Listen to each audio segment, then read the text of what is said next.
Hi everybody, I have a confession to make.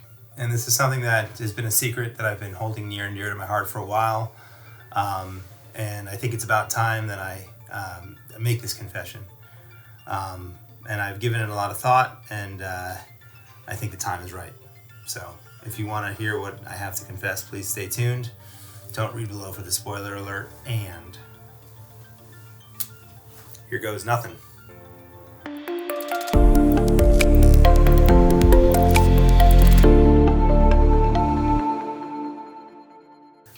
Hi, I'm Dr. Jonathan Zelken. I'm a board-certified plastic surgeon in Newport Beach, California, today to make a pretty big confession. And to give you some context, it was 2011, and I was a surgical resident at Johns Hopkins Hospital. And as you may or may not know, people who have been through medical and surgical residencies, it's a tremendously stressful time. We don't sleep very often. We've got a lot of forces upon us, acting on us, a lot of pressure, and we're making big decisions and learning a ton. And it was an interesting 7 years of my life to go through my training process. And in 2011, I decided I would get a tattoo. I chose to get a big tattoo on my shoulder. And it was a tattoo that was inspired by one of my professors. And also it was essentially a mock-up of the National Cancer Institute surgery branch logo.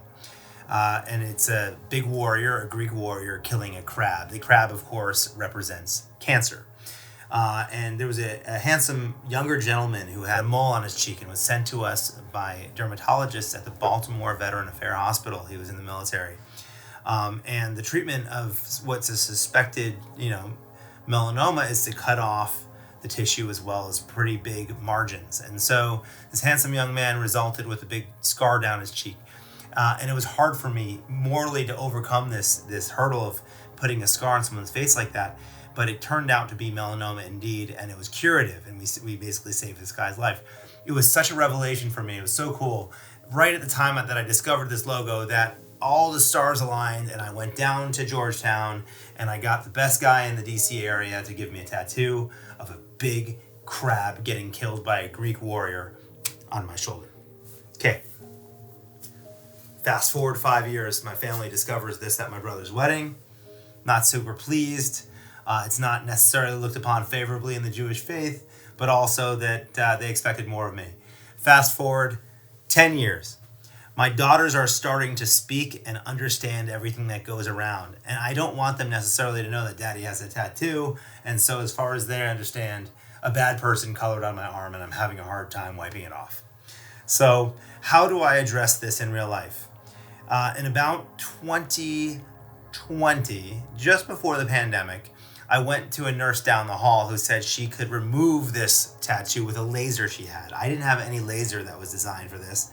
And she attempted twice to remove this with what I later discovered to be the wrong laser for the job.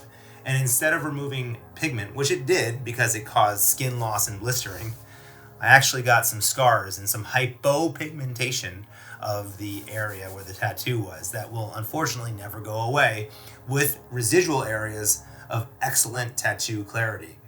So now you've got this dark tattoo interrupted and punctuated with these wide, ugly white scars. And it's scary because now I know I can't get my tattoo to be gone. So here's the backdrop of tattoos. Tattoos have been around way longer than our grandparents and our grandparents' grandparents. They've been around for millennia, okay? And the way it works is you put in dyes or pigments into your dermis that are big enough that your body can't absorb them. And so that they stay there for forever. And you say, well, my grandfather has tattoos that were injected or placed or designed in World War II, and they definitely are faded. Yes, scars fade as your body continuously tries to break down the pigment and absorb it, but never really makes it go away. More recently, we've discovered that lasers are an effective strategy at removing scars. And so these first generation lasers were designed to impact the pigment with such energy that it fragments it, it breaks it apart, it pulverizes it into smaller pieces that the body then can start to absorb. And it may take 6, 8, 10, 12 sessions to get a satisfying level of tattoo reduction that the patient likes. Unfortunately, these first generation lasers weren't very effective. And so at some point I decided this is fascinating. This is something that I also want to get for myself and I want to market to the public. So I have a vested interest in tattoo removal. As you could say, I'm pretty embarrassed about the tattoo that I have, and I've tried in the past unsuccessfully to remove it with imperfect or inappropriate lasers. So at this point around, I did a lot of research and I searched out the most powerful, newly second generation laser that removes tattoos that I can get my hands on. And it was manufactured by a company in Italy called Quanta, and it's called a Discovery Pico, and it's marketed by Cartessa, and we have it. And I bought it actually over a year ago, but now, finally, I can start to present it because I wanted to make sure that this worked and it worked well. And after 6 treatments, my tattoo's not gone, but it is gone enough that I know it will go away. And I want to take you through this journey.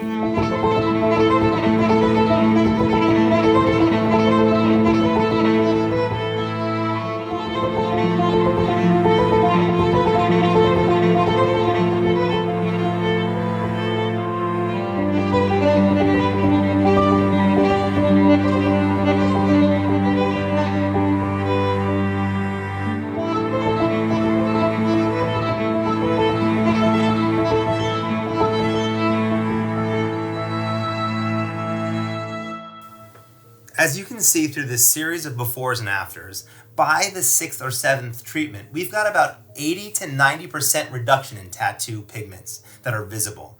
Although the treatment still shows the outlines and I can probably draw it, it's getting very hard to tell that I had a tattoo, and I'm only about halfway there. I think with patience, it'll take about 10 to 12 treatments in total to make this thing go away. And then like it does anyway, with time, it'll continue to get even better. I got my most recent treatment about a week ago, and you can see that even with very aggressive lasering, there's no skin breakdown. You can see slight scabbing and slight darkening of the pigment as it's bringing it to the surface and breaking it up and causing inflammation. But this is a relatively painless procedure that takes anywhere from 4 to 12 treatments depending on the conditions. And let me tell you something special about the Quanta Pico laser that we have.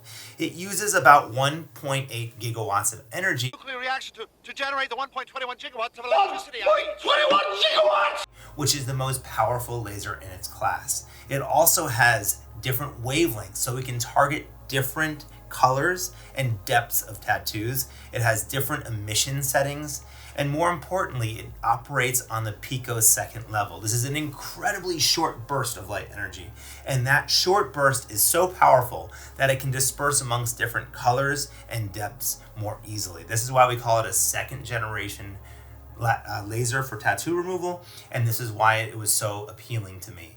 I hope this story and my personal confession of a very deep secret that some people knew about inspires some of you who have been considering tattoo removal to take the plunge. We're happy to discuss this with you in further detail. If you have any questions or concerns, leave them in the comments below after you turn your notifications on, subscribe, and let us know how we can be of more assistance to you.